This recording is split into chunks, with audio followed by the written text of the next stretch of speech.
When I was a kid, I hid my heart under the bed because my mother said if you're not careful, someday someone's gonna break it. Take it from me, under the bed is not a good hiding spot. I know because I've been shot down so many times I get altitude sickness just from standing up for myself. When I was a kid, I could fill a bookshelf with every different way they would tell me how not to play. They'd say it's time to start putting childish things away. And I was like, fuck you. This is Skeletor. But more and more they made me believe that our hearts are like door knocks, and that's where we get the sound of the beat. And I'll never get to meet the man inside me if I can't stand still long enough to be there. I'll never make it anywhere if I keep running away. I'll never know myself if all I ever do is play Nicky Nicky Nine Doors. They ask, don't you want to be a man? And when I was a kid, I wanted to be a man. I wanted a registered retirement savings plan that would keep me in candy long enough to make old age sweet. I wanted 2 left feet so I could dance circles around important issues until way past my bedtime. I'm not saying I don't have opinions, just that others were less likely to argue if they were as tired as I was. Fatigue does to men what a goodnight kiss does to kids. It puts weights on our eyelids and returns us to a place where reason and imagination lace together shoes whose tongues stick out at stillness and beckon us to move forward. As a kid, I was always drawn toward moonlight, despite an armada of adults who insisted I must set my days according to sunlight. I would lay in bed and fight sleep, believing if I shut my eyes even for an instant, I would miss out on something amazing. Turns out I was right. I have seen stars stamped into the night like cookie-cutter designs, drew lines in between each one, inventing new constellations so that when somebody asked me, what's your sign? I could point to mine, the one hanging over the first door past the finish line, and say it's right there, the one marked exit. Because one day all this getting ahead bullshit will be over and people will start looking for me and I'll be there.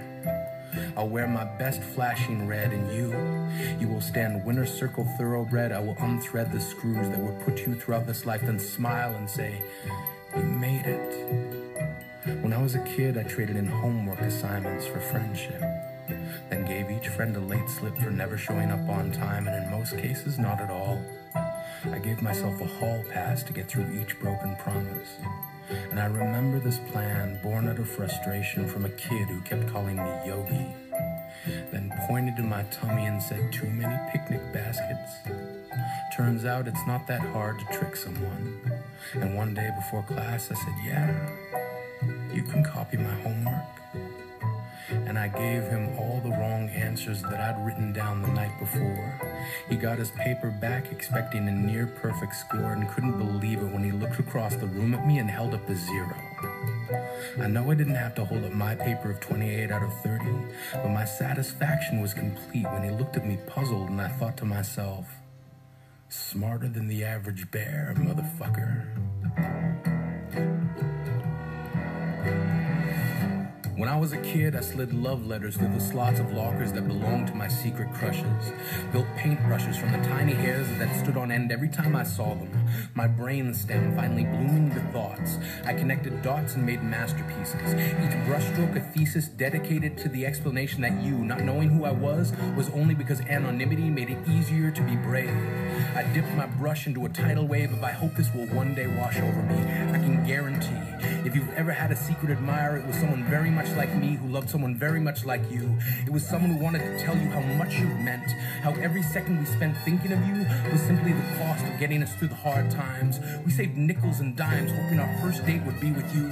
Through the discipline of love, we gave up comic books and video games. I promise you, every guy I've ever met remembers the names of the ones they loved first, that our thirst for love continues as we cross the deserts of maybe, believing we will find an oasis of yes. We acquiesce. Yes, we probably should have just said something, but we were chicken shit. We lit the fuses of our hearts and exploded every time you walked on by. When I was a kid, I did stupid shit. Ripped the women's underwear section out of the Sears Christmas Wish catalog and blamed it on my granddad. He did end up covering for me and had only this to say: You're only 12, so I'm impressed. But take it from experience, don't hide that under your mattress. So I didn't. I hid it in the empty box of a board game that I never used to play. And on the day when my grandmother eventually found it, she reamed him out for hiding pornography in her grandson's bedroom. The impending doom of the truth set upon me like a dying sun, sending its last ray of light over the horizon and aimed directly at me. He didn't say a word. Incurred the full wrath and laughed with me later, saying, "It's like your heart. It doesn't matter where you hide it.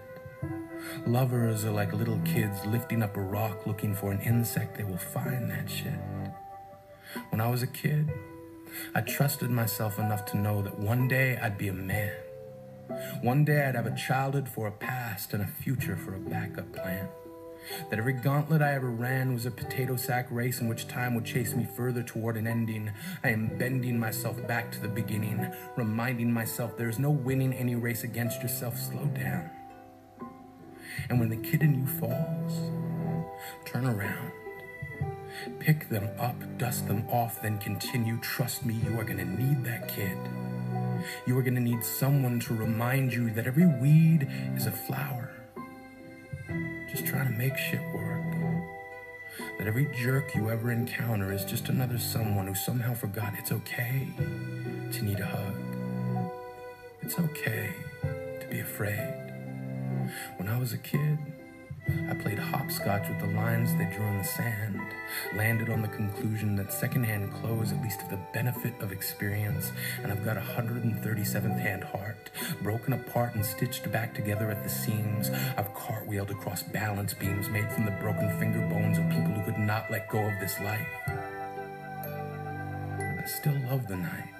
I love the fact that if you squint your eyes just right, stars look like porcupines of light stumbling across the dark, dipping their quills into the night, trying to write apologies for all of the unanswered wishes from the times we once wished upon them. And sometimes I still wish. And most times I wish I didn't have to. I wish I didn't have to wish. So I guess what I'm saying is that I hope I never forget that kid who grew up inside me. He just seemed to laugh a little bit louder, smiled just a little bit longer, loved a whole lot stronger, world's first official awesome monger, taking awesome from door to door. Take as much as you need, don't worry about me, I got more. I got a candy store filled with whatever it's gonna take to make tomorrow sweet. I got 2 left feet and no bedtime. I'm still not brave enough to have an orgy, but I rock the slumber party, come nap with me. First one to fall asleep loses. First one to fall asleep wins. The race stops at the start and the finish line is where it begins, so this time first one to lose wins. I know we never meant to turn our hearts into garbage bins. It was an accident. I know the headlines about us giving up were a misprint and really just bad reporting. I know we've been boarding up all the windows from the outside in. We've been doing it ever since they told us to start letting things go. And I know we got into the habit of throwing everything away. But your heart is a door knock, and every time it beats, it's just that kid's way of asking, "Can you please come out and play?"